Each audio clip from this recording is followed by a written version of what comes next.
Hello everyone, my name's Stonesy Boy, and welcome back to Reading with Stonesy. Today we're on the final episode of Gumdrop Angel. Inside of today's video will be the final recording. It's going to be pretty long. It's probably going to be one of the longer videos of this series or this book. It's also going to be the final page of the book, which is sad.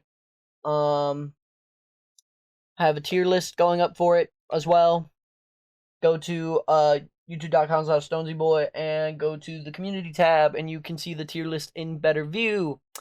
But as it stands now, you'll see it in this video probably first, depending on what time you watch this video. So without further delay, without further ado, let's finish this book.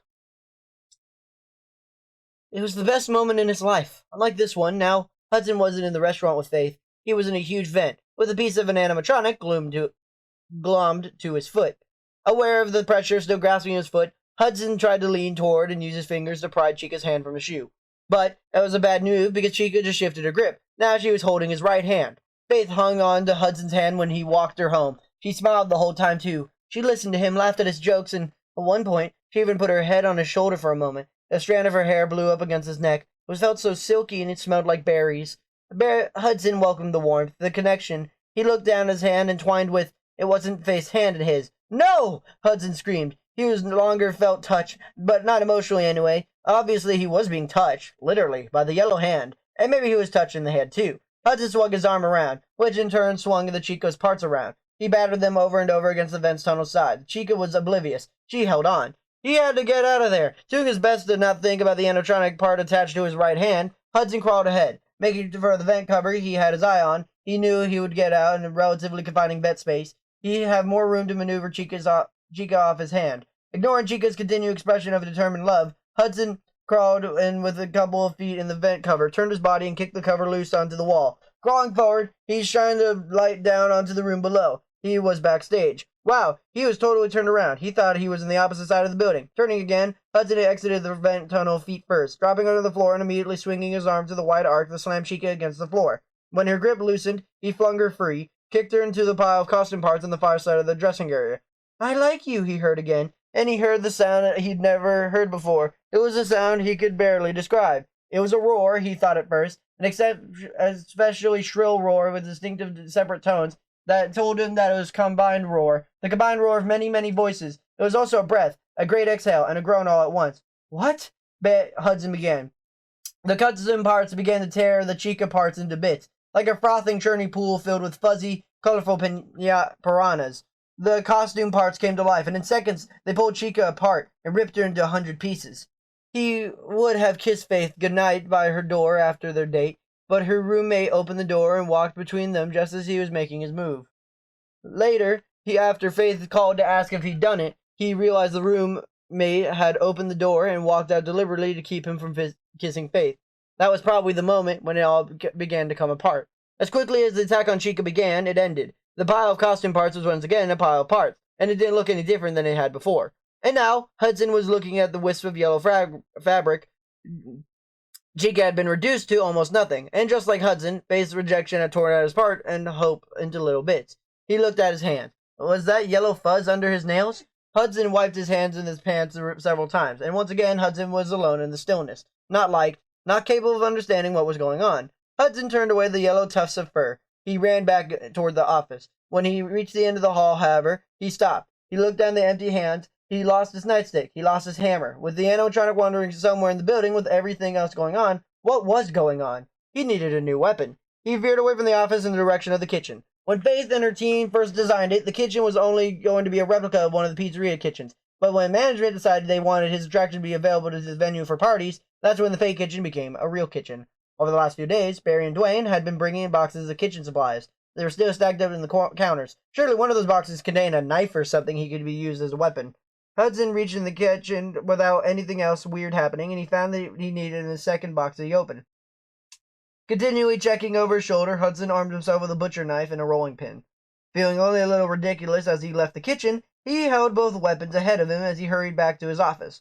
Twice along the way, he heard a clickety-click behind him, and when he checked both times, nothing was there. Finally reaching the office, Hudson looked around it thoroughly before closing and locking the door. Then, sitting down his weapon, he tore off the wet wrap on his head. He used the remainder of the bandages to rewrap it because the head was still oozing. But when he was done, he sat down in his chair. Hudson checked out the monitors and the blanket hanging over the vent cover. Nothing was amiss. What should he do next? Hudson looked over the ceiling, then shook his head. The solution was so easy he couldn't believe he missed it. Stupid, Mr. Atkins said from somewhere. Hudson groaned. He was being stupid. He didn't even have to stay in the building as they abused all night. Just plain stupid, the Atkins voice said. Hudson stood. All he had to do was get out of the building. Why was he still here? Why was he locked in? He had keys. He reached down and touched the key. He looked down. Where were his keys? Oh no, the belt loop was on which he normally hooked his keys was torn. The keys were gone.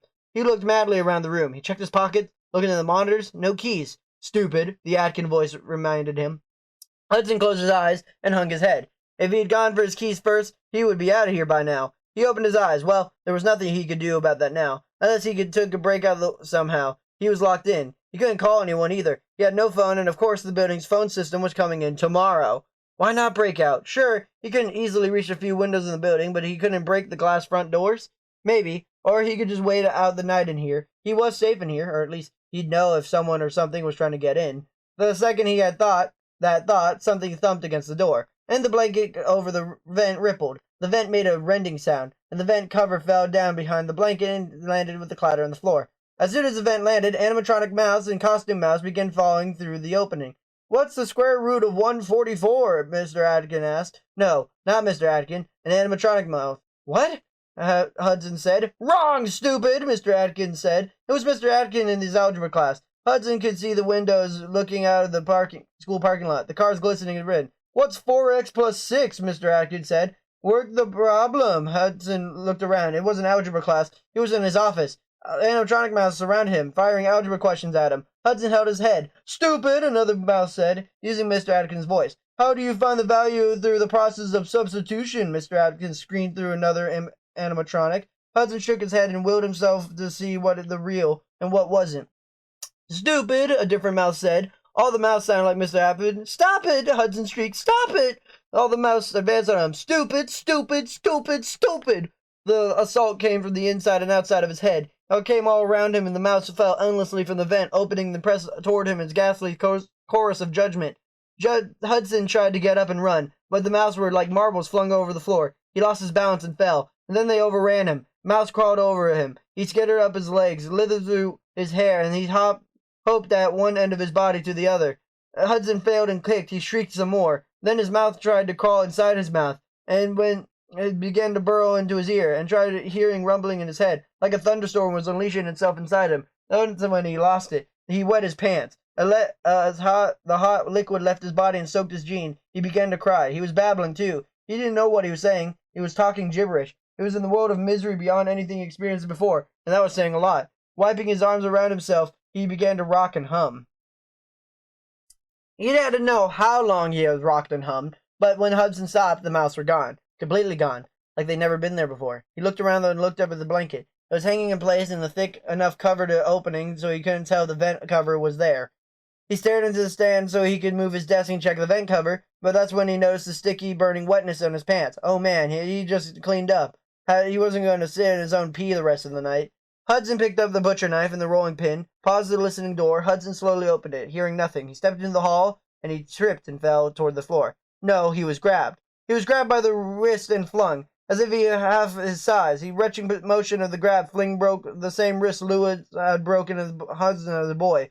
Or was he still a boy? Hadn't he just felt Lewis's clammy palm against his skin? Yes, he'd seen the great green shag carpet in the hallway, and the house flashed past his gaze that flew through the air. You peed your pants, Cryberry, baby?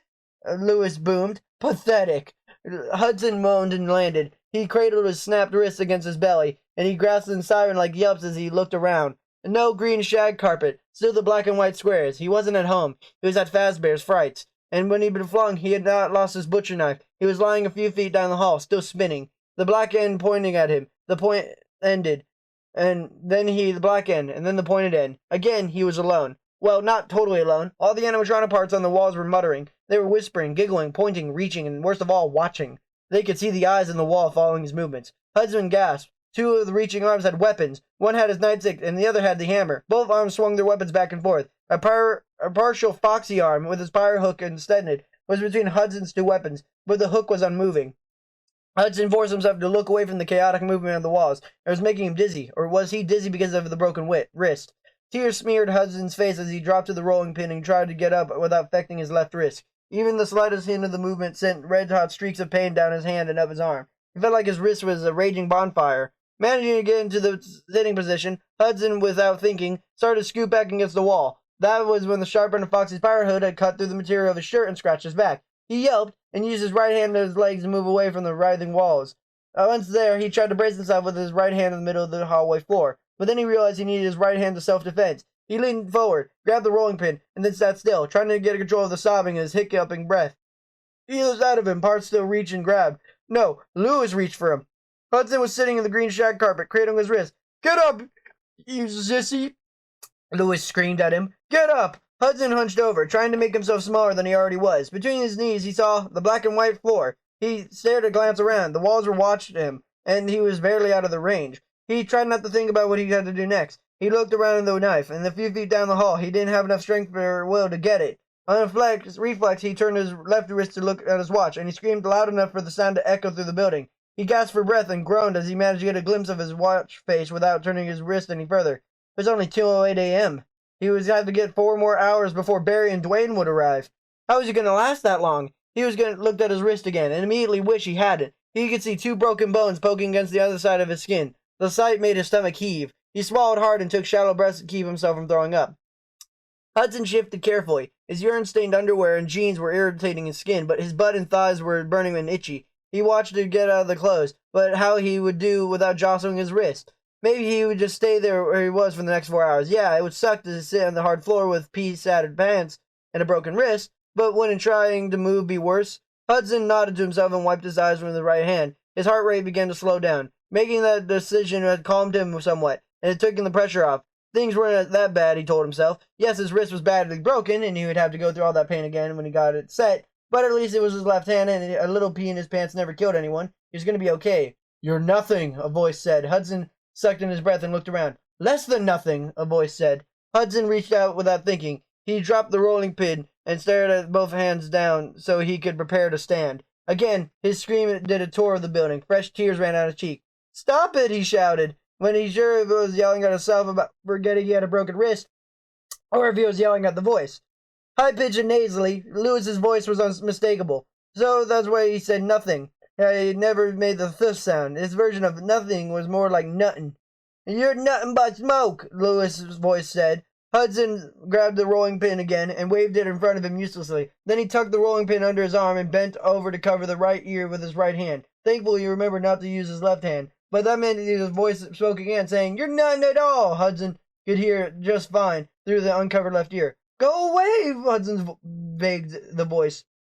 He knew it wasn't going to go away. Sure, so he wasn't surprised when he heard the Lewis voice say again, "Nothing at all." He was surprised, though, and when he turned toward the sound, he saw a decayed rabbit animatronic shuffling down the hall toward him, staring intently at Hudson. The thing's mouth was moving. "Nothing," it said. "Less than nothing. Nothing but smoke." And then again, "Nothing. Less than nothing. Nothing but smoke." And it meant still Lewis's voice, but it was coming through the dreadful broken teeth of the rotting animatronic. Hudson tried to shift the preparation for standing without moving his wrist. It didn't work. He had to move his left arm and get his right arm in position to pull himself up into upright position. The pain sobbed through the wave of nausea. Hudson bent over, but the sound of the animatronic taking another clicking step forward made him move again. Nearly hyperventilating, Hudson stood, his back to the wall. Behind him, hands and arms brushed against the shoulder blades. He quickly stepped away from the wall, and he was almost lost his balance. His legs were weak, and he was swaying like a sapling in the wind. He looked at the rolling pin lying on the ground. He couldn't bend over to get it. "Move," he told himself. "You gotta move." He made himself look at the advancing animatronic, and that's when he saw the knife. The knife got him to move. The animatronic was only a couple feet from the knife.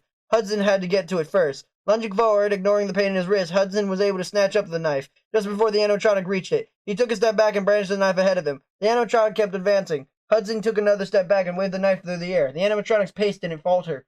Hudson swung the knife wildly, back and forth and back and forth. The animatronic was on him, reaching for him, clawing at him. And suddenly, the knife blade sliced through Hudson's bicep. Hudson screamed, turned, and ran as scorching pain erupted in his arm. Warmth trickled down his bicep, although the crook of his elbow and from his forearm of his injured wrist. Nothing divided is half of nothing, Lewis's voice called out behind Hudson. Hudson nearly tripped and fell. How could he have forgotten? Lewis, the real Lewis, had said that very thing to him when Lewis had slashed Hudson with a knife just before the fire. The knife was the reason the fire happened. Why had Hudson suppressed that memory? It didn't matter now. Nothing mattered except getting away from the robot corpse thing that was after him. He forced himself to move down the hall, but steps faltered, and he tried to grab the wall for support. One of the animatronic mouse bit at his right forearm, and he screamed, once again moving away from the wall. He had to get out of the hallway. He started running, stumbling, staggering, weaving, but trying to stay in the center of the hall. Every jarring step was pain-filled, but he kept going. Reaching the far corner of the hallway, Hudson looked over his shoulder to see how his pursuer was. He slid to a stop. No one was behind him. The hallway was empty, and his walls were still. Well, it wasn't completely empty. A bloody butcher knife lay on the top floor near the Hudson was when the animatronic slashed him. Or did it? Had he imagined it?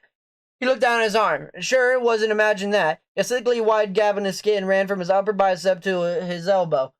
Blood was gushing copiously down his arm and over his busted wrist, dripping off his fingers. He had to stop the bleeding. He started to put his right hand over the wound, but he paused. Why was his right hand bloody? He hadn't touched the wound yet, and it was bloody like he had been splashed with blood when it was slashed. No, he did not just slash himself, did he?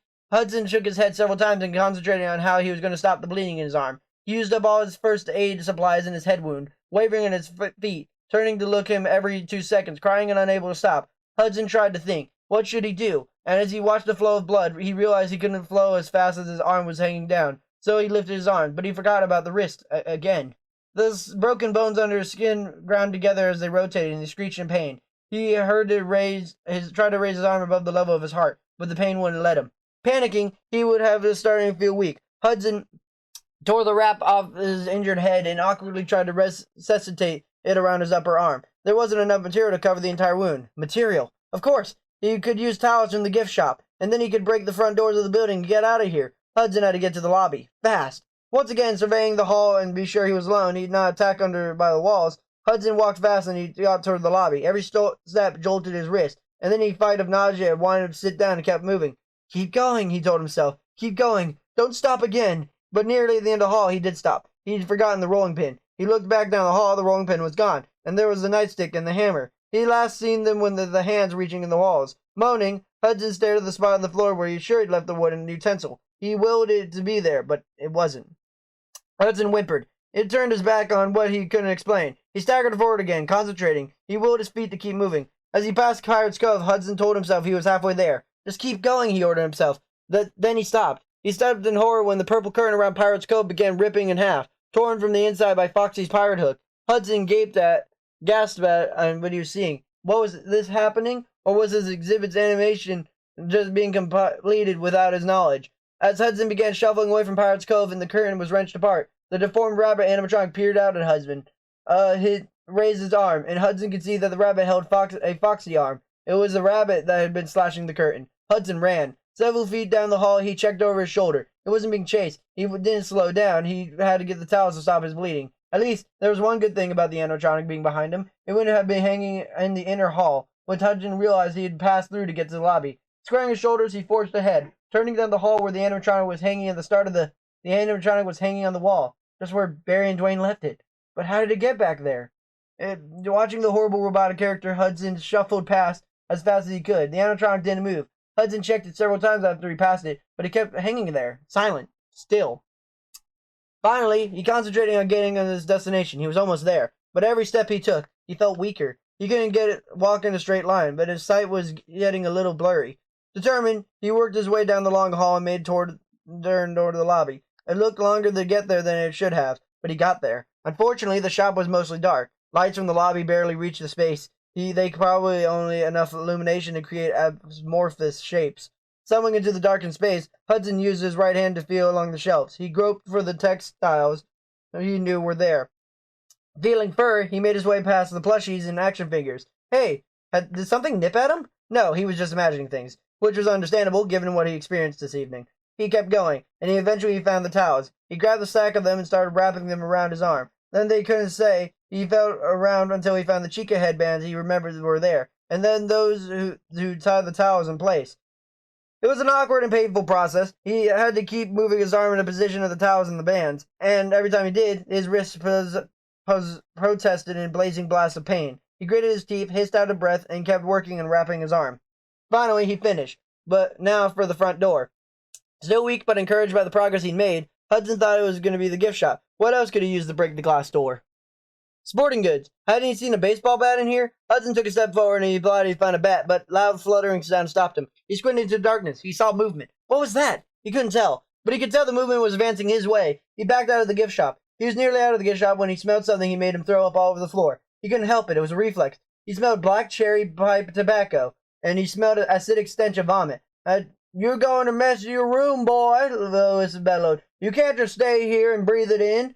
And Hudson wavered on his feet, staring in amazement while Lewis stormed around the room and gathered every toy Hudson had ever owned, piling them, lining them up. Lewis created a barrier in the doorway of Hudson's room. Live in the stink, little boy, Lewis growled. Trying not to breathe through his nose, Hudson turned to his bed. But his bed wasn't there. It wasn't in his room. He was outside the gift shop. Breathing through his nose, he took a step into the lobby. He had to get into the front doors. But what happened next wasn't the way he planned to do it. Hudson was suddenly lifted off the floor and up into the air. He was thrown across the lobby. Somehow, as he flew through the air, Hudson was flipped over. He hit the wall on the opposite side of the lobby with his back, and a disturbing crunch and more pain in his mind was able to fathom.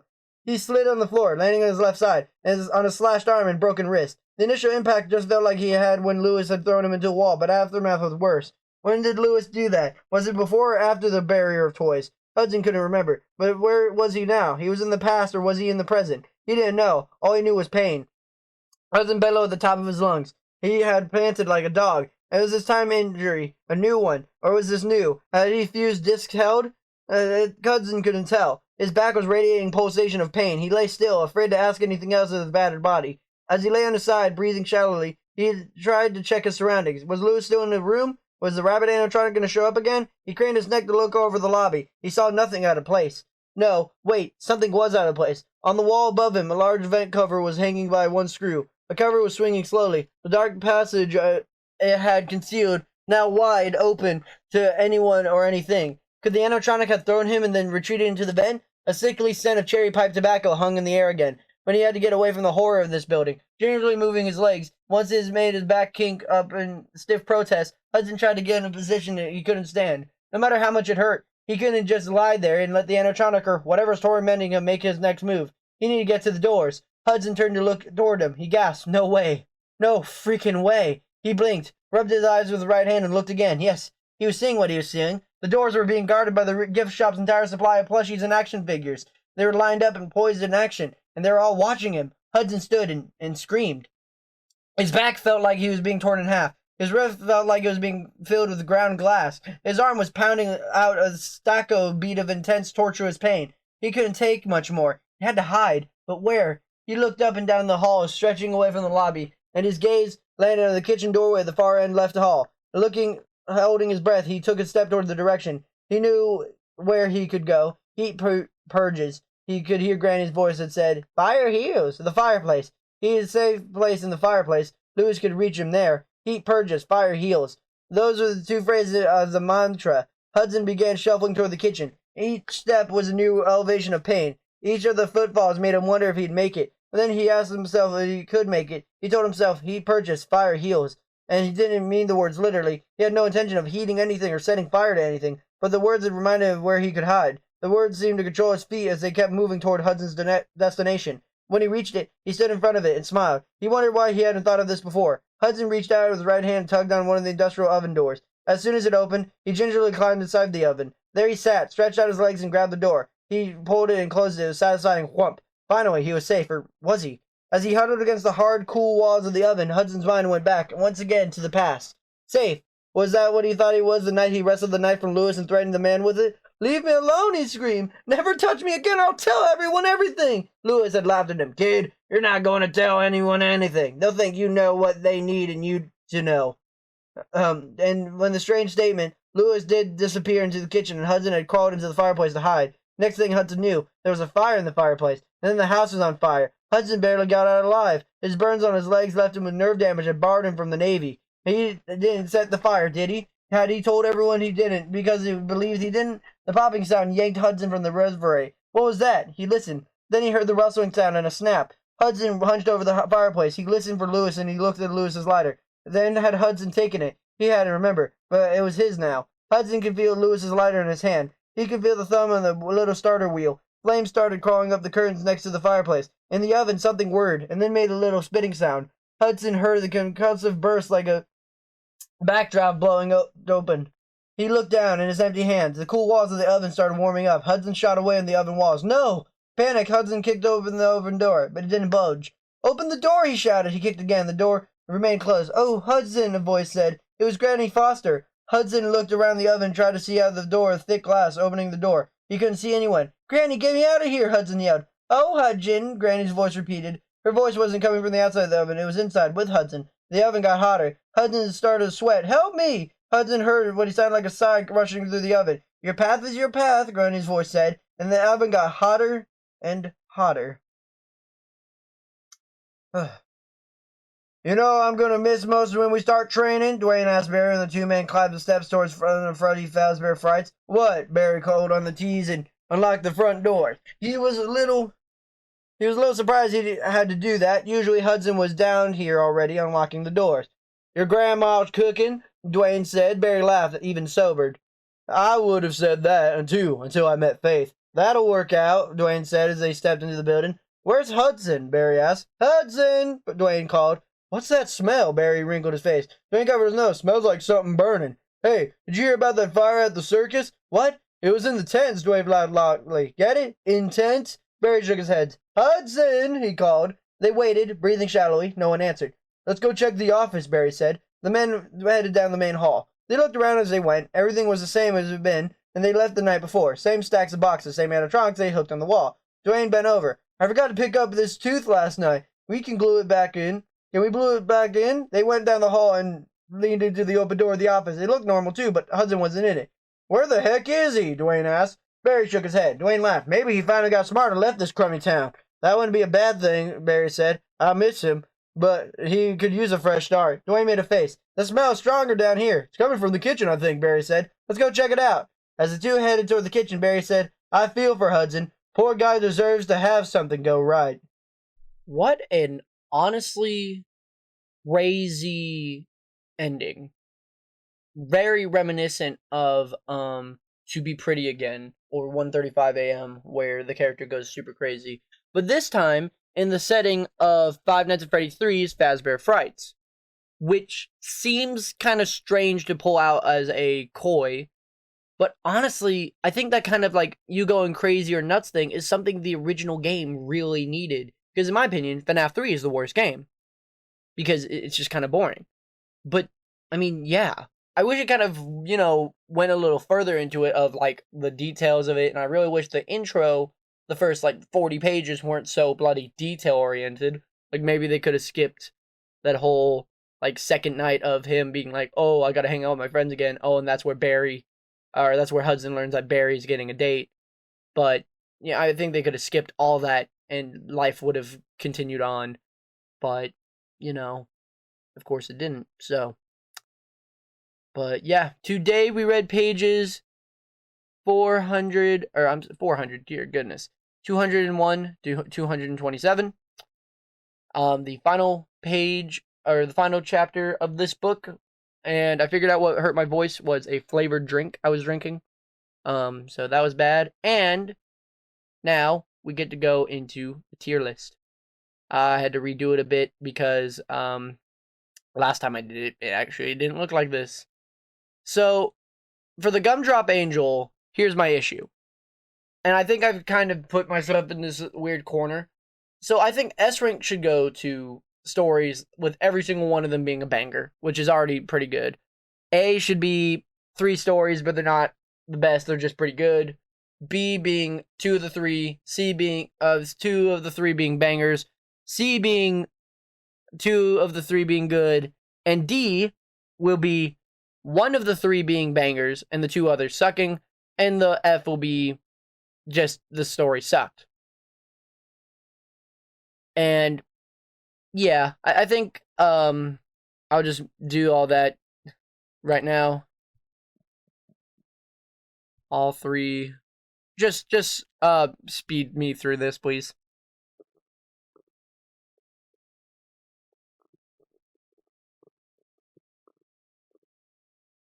Okay, yeah, I think I've come to this nice little place. So just bad would go to the stories that are just terrible, like this one. 1 out of 3 stories were just good. Would basically just be like, oh, one of the stories were good, and the rest were pretty mediocre, if not, you know, kind of bad. 1 out of 3 stories were great, just because it was a great story. 2 out of 3 stories were good and great. 2 out of 3 stories were great, so both were great. All 3 stories were good, and all 3 stories were great. Just a nice little way of doing it, just to show, yeah, I liked it. And it's just, yeah, that last story was great. The other 2 kind of sucked, And I'm gonna download this, call this one Gumdrop Angel. And yeah, here's my Gumdrop Angel